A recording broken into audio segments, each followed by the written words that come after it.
Have you ever started a week feeling like you were already behind?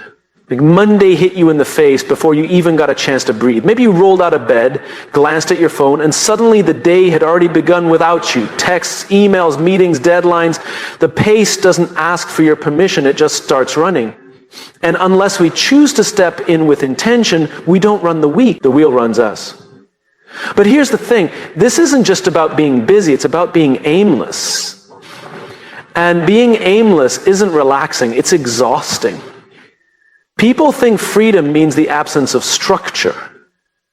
But that's not true. Freedom isn't doing whatever you want, whenever you want. That's chaos. Real freedom is having the clarity to know where you're going so you can use your energy wisely. Clarity is not the enemy of freedom. I think it is the birthplace of it. Planning your week isn't about squeezing every ounce of productivity out of your time. It's about reclaiming your time. It's about creating clarity, not just in your calendar, but in your mind. I want to take you back to a conversation I had with a friend not long ago. She's a brilliant designer, creative, full of ideas, and deeply driven. But she was on the edge of burnout. Not because she wasn't doing meaningful work, she was, but every week felt like a whirlwind. Her projects kept piling up. Her inbox was a storm. She had goals, but no grip on when or how she'd get to them. She told me, I feel like I'm running, but I don't know if I'm running towards something or away from it. What she lacked wasn't discipline. It wasn't motivation. It was clarity, that invisible thread that ties each day to something bigger. Without that thread, she was doing 100 things a day, but walking away feeling like nothing was actually finished. Maybe you felt that too. So we sat down together one Sunday afternoon, no distractions, just a notepad and some coffee. I asked her one question. What do you want to feel by Friday? Not what she wanted to achieve, but what she wanted to feel. It caught her off guard. Relieved, she said, and proud. From there, we worked backward. What would need to happen, realistically, for her to feel proud and relieved at the end of the week? Not in a fantasy world where she had 48 hours a day, but in the real world with the same limitations everyone else has. We didn't create a to-do list. We created clarity. And here's what we discovered. Her stress didn't come from how much she had to do. It came from not knowing what mattered most. She was saying yes to everything because she hadn't taken the time to define the few things that actually moved the needle. When she planned her week with intention, something changed.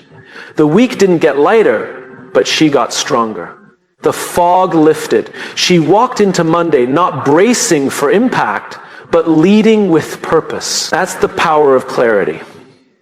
Let's get honest. Most of us don't plan our weeks because we believe we don't have time. Or maybe we think we're just not the planning type.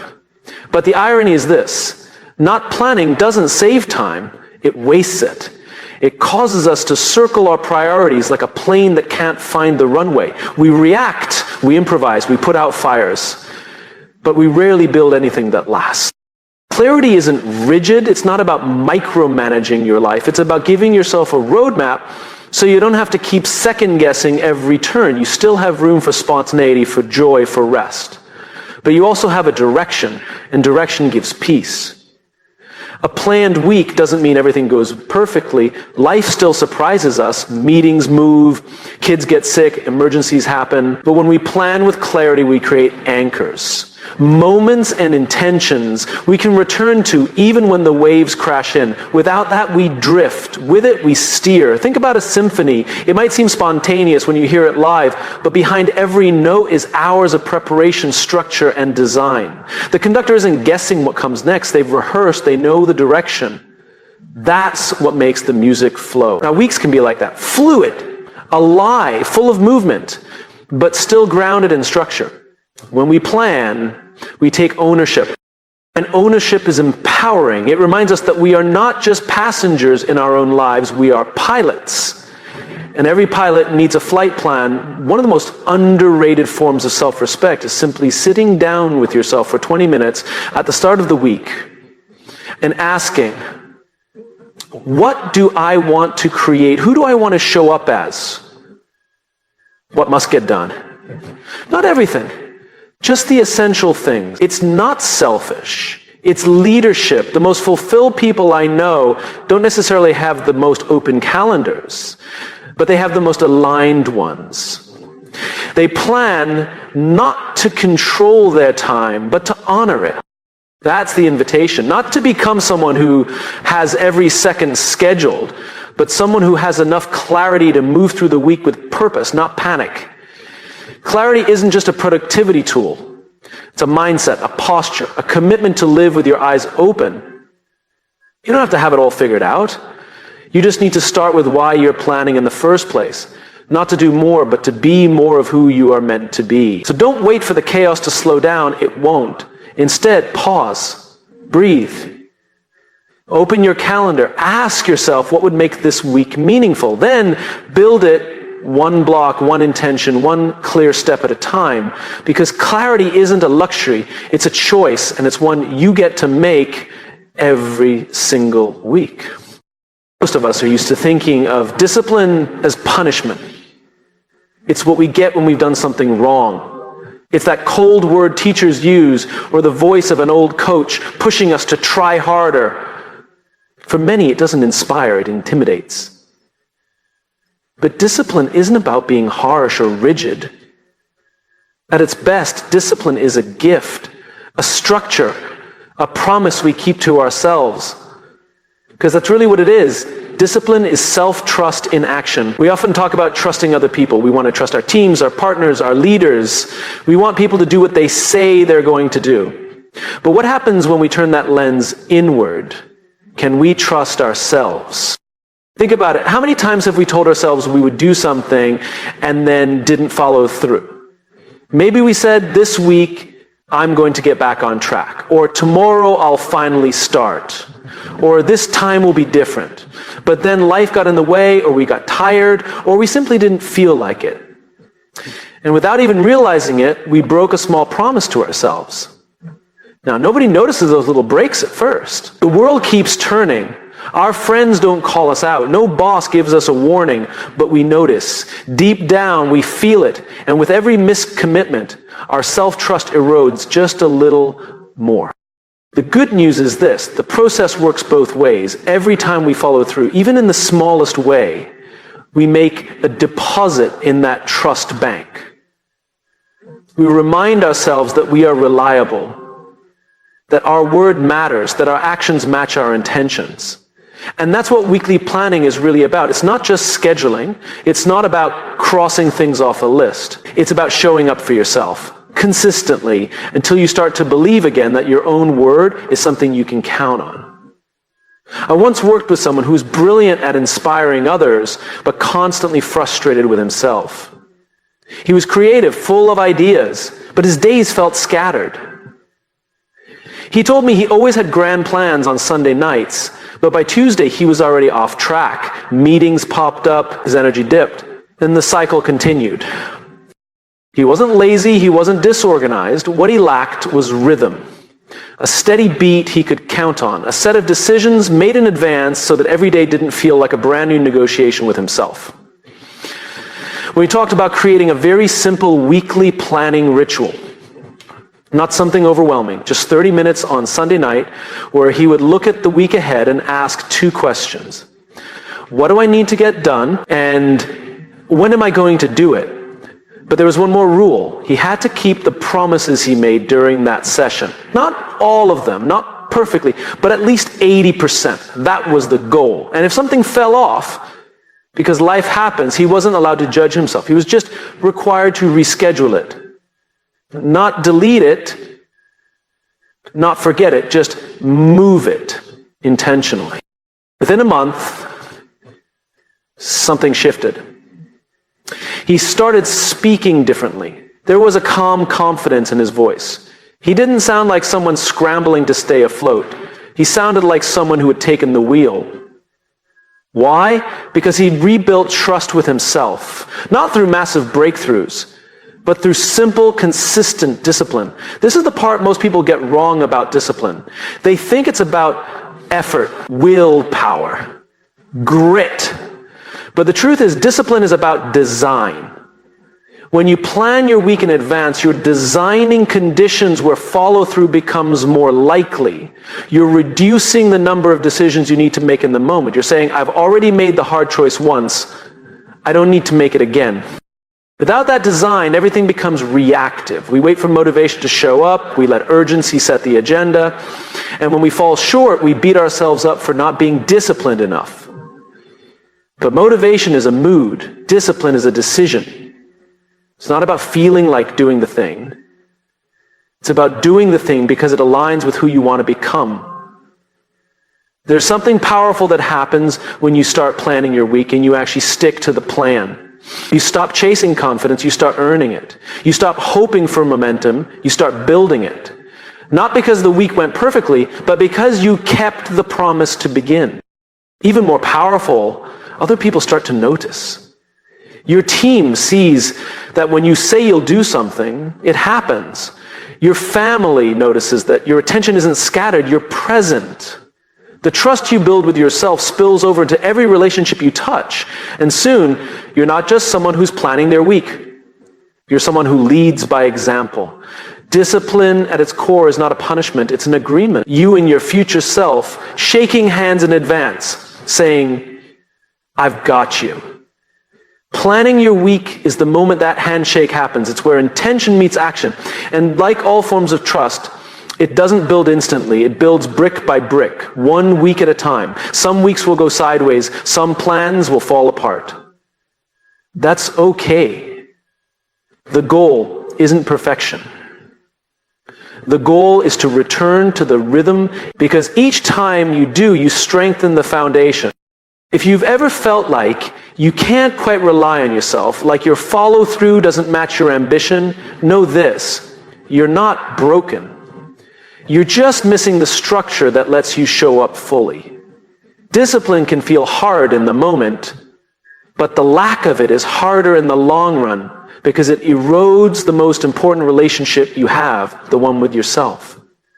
So don't make this complicated. Choose one moment each week to sit down, decide what matters, put it on the calendar, and then treat that time like it matters, because it does. Not for the sake of being productive, but for the sake of becoming someone whose actions align with their words. You don't need to wait until life slows down to get this right. Start this week. Start small. Start with one promise. Then keep it.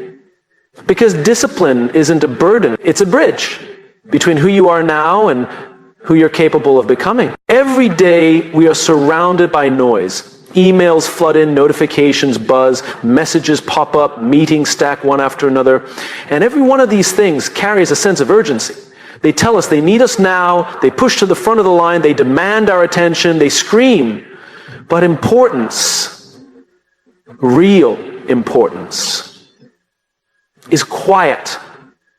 It doesn't interrupt. It waits patiently, silently. And unless we are intentional, we can go days, weeks, even years answering every loud thing while the quiet things, the ones that matter most, go unheard. This is the trap most people fall into, not because they're lazy, not because they don't care, but because they're human.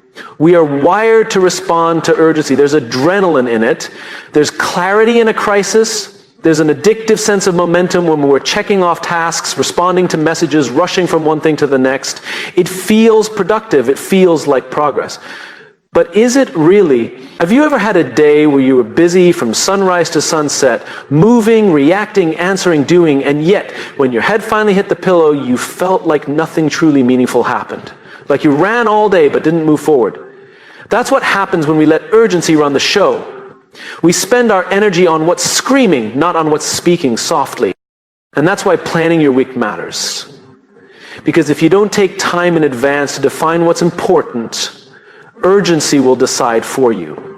And it will always choose itself. Let me tell you about a leader I worked with a few years ago. He was sharp, respected, and always busy. On paper, his calendar was full of meetings, strategy sessions, and back-to-back calls.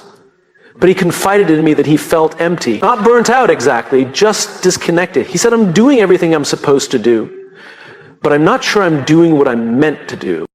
So we took a closer look at his week. Every hour was accounted for. But nowhere on his calendar was time for reflection, for learning, for creative thinking. Nowhere was space for mentoring his team, which he said was his favorite part of leadership. Nowhere was time carved out for planning the long-term future of the organization, something he claimed was a top priority. Those things weren't missing because they weren't important. They were missing because they were quiet. So we made a shift. Instead of letting the week fill itself, he started filling it with intention. We blocked an hour every morning for thinking time. We reserved Fridays for mentorship and team development. And we protected one afternoon a week for strategic planning. No emails, no meetings, just focus. At first it felt uncomfortable, like he was ignoring the real work, but slowly things started to change. His energy came back. His sense of direction sharpened. He wasn't just busy, he was fulfilled because he had remembered what truly mattered. The truth is, most people don't make time for important work because important work rarely feels urgent in the moment. There's no alarm that goes off reminding you to invest in your relationships. No notification that tells you to reflect on your purpose. No calendar invite that says, today spend an hour thinking deeply about where you're headed. Urgency is external. Importance is internal. And it takes silence and space to hear it. That's why weekly planning isn't a mechanical exercise. It's a moment of honesty. The time to ask, what actually matters this week? Not what's on fire, not what others are demanding, but what's quietly waiting. What's easy to ignore but costly to neglect. It might be preparing for a conversation you've been putting off, or reading a book that will sharpen your thinking, or reconnecting with someone who slipped through the cracks, or simply setting boundaries so you can show up fully at work, at home, with yourself. These things won't chase you. They won't hound you. They'll just wait. And over time, the cost of ignoring them will grow. Not all at once, but slowly, silently, until one day you wake up and realize the loudest things in your life have been driving your decisions, and the meaningful things have been left behind. But it doesn't have to be that way. Every week is a new opportunity to choose differently, to listen carefully, to ask, what's calling me? Not loudly, but deeply. When you plan your week with this kind of awareness, you give importance a seat at the table. You protect it from being crowded out by the noise. You say, I see you. I hear you. You matter. It might mean saying no to some urgent requests. It might mean disappointing a few people. But the trade-off is this. You start living a life that's led by values, not by volume. The most successful and fulfilled people aren't the ones who respond the fastest. They're the ones who respond the wisest. They aren't the busiest. They're the most aligned. They make space for what's quiet. They plan their weeks not just around what they have to do, but around who they want to become. And so I invite you, before the noise of the week begins, to stop, to pause, to listen. What's been whispering to you? What have you been postponing? Not because it doesn't matter, but because it doesn't shout. Write those things down. Protect time for them. Build them into your plan. Not someday, but this week. Because the truth is, urgency will always find you. But importance, you have to go looking for it. And when you do, when you stop letting urgency dictate your direction and start choosing importance instead, you don't just manage your time better. You live better. You lead better. You connect deeper. You begin to walk through your week not reacting but responding with clarity, with presence, with purpose. Because the loud things will always demand your attention, but it's the quiet things that define your life. There's something almost sacred about Sunday evening. The weekend winds down, the world quiets just a bit, and for a few brief hours we're offered a moment of reflection. And yet, what do most of us do? We push it away. We scroll. We distract ourselves. We promise ourselves we'll figure it out tomorrow. And then Monday shows up like a wave, and we're caught underneath it before we've even caught our breath. It's a pattern that repeats itself far too often. We keep hoping for a week that feels calmer, more focused, more intentional. But hope isn't a strategy. What protects the things that matter most isn't good intentions. It's planning. We protect what we value by giving it our time, our energy, our focus. But in the busyness of modern life, the things that matter most are rarely the ones that shout the loudest. No one's going to send you a calendar invite to remind you to be present with your kids. There's no push notification for your health. No task alert for quality time with your partner. No trending topic that says, hey, make time to reconnect with your purpose. The things that matter most whisper. And if we don't make room for them ahead of time, they will always be the first to disappear when life gets crowded. And I once sat across from a CEO who had built a company from the ground up. He was respected, successful, and admired by his team. But he looked tired, not physically, but soul tired.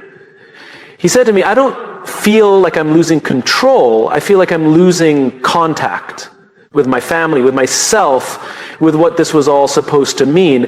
And it wasn't that he didn't care. He cared deeply. It's just that caring wasn't enough. His calendar had become a scoreboard for the urgent, meetings, numbers, metrics. But his values, his priorities, they were nowhere to be found in the schedule. It wasn't intentional. It was just life. So I asked him one simple question. What would it look like if your calendar actually reflected what you say matters most? He was quiet for a long time. Then he said, I don't know, but I need to find out. So we did. We didn't start with tasks or meetings. We started with values. What were the non-negotiables in his life? What would he regret not making time for 5 years from now? And then we looked at his week, not in theory, but in reality. Where was his time actually going? The answer, as it often is, was sobering. We then began a simple shift. He started planning his weeks differently. Before any meetings got booked, he blocked time for family dinners, workout sessions, reading, strategic thinking, moments of stillness. It wasn't always easy. The world didn't stop demanding things of him. But now, instead of reacting, he was protecting. And slowly, something incredible happened. He didn't just feel more organized. He felt aligned. The person he said he wanted to be and the person he was showing up as started to match. That's what a planned week really is. It's not a productivity hack. It's not about doing more. It's a defense mechanism for your values. It's how you make sure your life reflects your heart, not just your inbox. Too often we let other people's urgencies become our priorities. We say yes too fast. We don't look ahead. And suddenly the week is full, but not with the things that fill us. Planning is how we flip that. It's how we create space before things get crowded. It's how we say this matters enough to reserve time for it now before something else tries to take it away. Think about the people you love. Think about your deepest purpose. Think about the goals that live quietly in the back of your mind. The ones you always say you'll get to when things slow down. They all deserve more than leftover time. They deserve to be protected. And that protection begins with a plan. A plan says, I'm choosing to live by design, not by default. A plan says, I know what matters and I'm willing to fight for it, not with intensity, but with consistency. A plan says, my calendar isn't just a list of appointments, it's a reflection of what I care about. Now, does that mean the plan always goes perfectly? Of course not. Life will always throw us curveballs. But when you've started with your values in mind, you're better equipped to pivot without losing yourself in the process. You might lose a block of time, but you don't lose your direction. People often say they don't plan their weeks because they want to be flexible. But flexibility without structure is just chaos in disguise. True flexibility comes from having a framework, something to adjust from, not just float within. If your values are floating in the margins of your week, they'll always be the first things sacrificed. But if they're written into the core of your schedule, then even when life gets loud, they have a chance to survive. Every Sunday evening, we are given a blank page. And every Monday, that page begins to fill, either with what matters most or with whatever shows up first. Planning your week is how you hold the pen. It's how you say, I will not drift. I will choose. You don't need a complicated system. You don't need a fancy planner. You just need a few quiet minutes to ask, what do I want to protect this week? Then build your time around that. Because if you don't plan to protect what matters, nothing else will. The world won't do it for you. Your calendar won't magically align with your values. It happens because you make it happen. And when you do, everything changes. You stop living in survival mode. You stop running on autopilot. You start living like your time has meaning, because it does. So this week, try it. Sit down, look ahead, and instead of asking, what do I have to do? Ask, what do I want to protect? Then build your plan around that answer. Because your values deserve more than your leftovers. They deserve your best. Most people are busy managing their lives. They manage their calendars. They manage their inboxes. They manage their tasks, their kids, their careers, their chaos. Every day is spent trying to stay afloat, reacting to whatever shows up next. And at the end of the week, they're exhausted, not because they did something meaningful, but because they spent 5 days surviving instead of leading. That's the difference. You can manage your life or you can lead your life. And that gap between the two is where most people live, caught between the demands of the day and the desires of the heart, unsure how to bridge them. But there is a bridge, and it begins with something surprisingly simple: a plan. Leadership is not a title. It's not reserved for CEOs or executives. Leadership is about direction, ownership, intention. It's about saying, this is where I'm going, this is why it matters, and this is how I'm going to get there. Now imagine applying that same mindset not just to your job or your team, but to your own life. Imagine if you approached your week not as something to get through, but as something to design, to lead. When you plan your week, you're not just creating a to-do list. You're creating a trajectory. You're saying, I'm not waiting to see what the week throws at me. I'm deciding in advance what I want to make of it. That's leadership. And that's what most people miss. I remember speaking with a young entrepreneur who had huge ambition and zero time. His days were chaos. Emails, calls, projects, all of it pulling him in 1,000 directions. He said, I feel like I'm always working, but I'm not really moving forward. So I asked him, when was the last time you spent 30 minutes looking at your week before it started? He laughed. I don't have time for that. And there it was. The lie we tell ourselves over and over again. I'm too busy to plan. But here's the truth.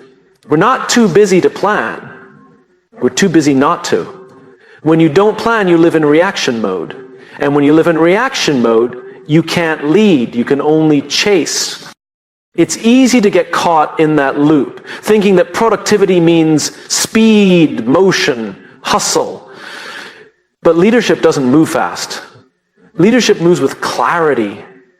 And clarity doesn't come from chaos. It comes from space, from silence, from stepping back and asking what matters most this week, where am I going, and what decisions will move me toward that. That's what a planned week does. It restores agency. It brings your attention back to the wheel. It reminds you that you're not just a passenger being driven by circumstance. You're the one holding the keys. The people we admire most, those who live with conviction, with purpose, with presence, they don't just let life happen to them. They design it. Not because everything goes according to plan, but because they've committed to living by design, not by default. There's power in that shift. When you plan, you stop drifting. You stop living by accident. You stop hoping things will slow down or change or sort themselves out. Instead, you step into the role of creator, of architect, of leader. And here's the beautiful irony. Planning your week doesn't restrict your freedom. It expands it. Think about it. When your time is scattered and undefined, everything feels urgent. You're always late, always behind. You can't rest fully because there's always something you might be forgetting. But when your time has structure, when your week has been led with intention, you can be fully present. You can rest without guilt, work with focus, connect with others without your mind being elsewhere. That's not time management. That's life leadership. And you don't have to be perfect. The plan doesn't have to be flawless. Leadership isn't about never being off track. It's about knowing how to come back to what matters again and again. Every great leader recalibrates. Every great leader adjusts. The plan isn't rigid. It's anchored. It's what you return to when things get noisy. It's your compass. Too many people think leadership means having all the answers. It doesn't. It means having the courage to ask the right questions. And one of the most powerful questions you can ask every single week is, what does it look like to lead myself well over the next 7 days? That might mean saying no to more things. It might mean turning off distractions. It might mean finally prioritizing something you've been avoiding because it's uncomfortable but necessary. Leadership isn't easy, but it's always worth it. The truth is, no one else can lead your life for you. Not your boss, not your partner, not your parents, not the algorithm. That role belongs to you. And every week, you don't claim it, you give it away. Sometimes to people who have no business steering your direction. So take it back, sit down, open your calendar, and don't just fill in the blanks. Maybe ask, where am I headed? Not just in business, but in life. Ask, what matters this week? Ask, what needs to shift? And then make space for those things before the noise of the world tries to steal that space from you. When you lead your life, people notice.